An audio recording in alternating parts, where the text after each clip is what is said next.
Le 24 juillet 2026, le Conseil des ministres soudanais, sous la présidence de Salva Kiir Mayardit, a adopté un cadre national inédit pour la gestion des rapatriés ainsi qu'une politique ambitieuse de migration de la main-d'œuvre.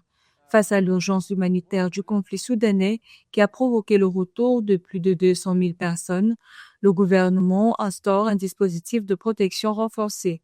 Cette stratégie vise à sécuriser le parcours de ces 845 000 migrants estimés grâce au déploiement de centres de transit officiels aux frontières, garantissant un accueil structuré, un hébergement temporaire, une traçabilité des données et un accompagnement juridique complet. Le 23 juillet 2026, la Somalie a officiellement lancé un programme triennal dédié à la sécurisation de ses aéroports et de ses frontières en partenariat avec le Royaume-Uni et l'OIM, porté par le ministre de la Sécurité intérieure, Abdullahi Sheikh Ismail Fattah.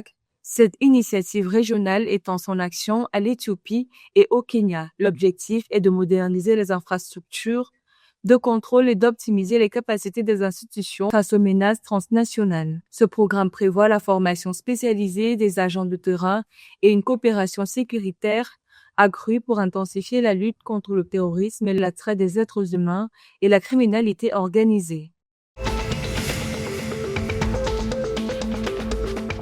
L'Éthiopie franchit une étape technologique majeure avec l'inauguration d'un laboratoire de pointe au sein de l'Université de la Défense.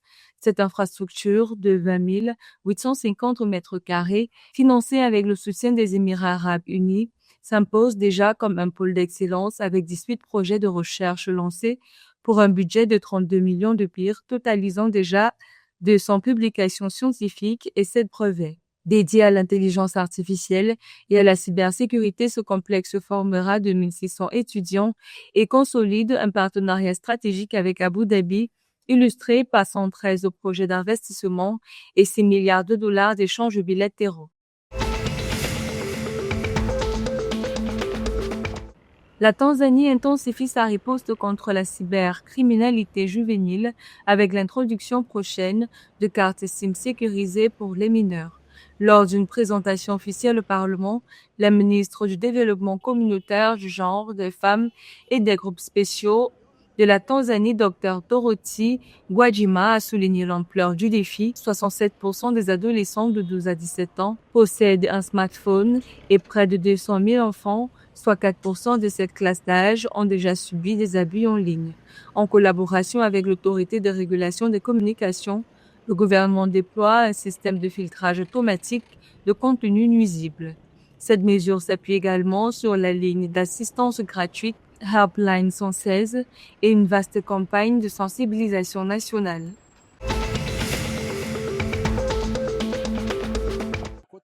L'APR BBC s'adjuge la première place de la saison régulière du championnat rwandais de basketball après une victoire au coude à coude face au RSSB Tigers le 24 juillet 2026. Le club militaire boucle cette phase avec 30 points, dévançant d'une unité les Patriots BBC.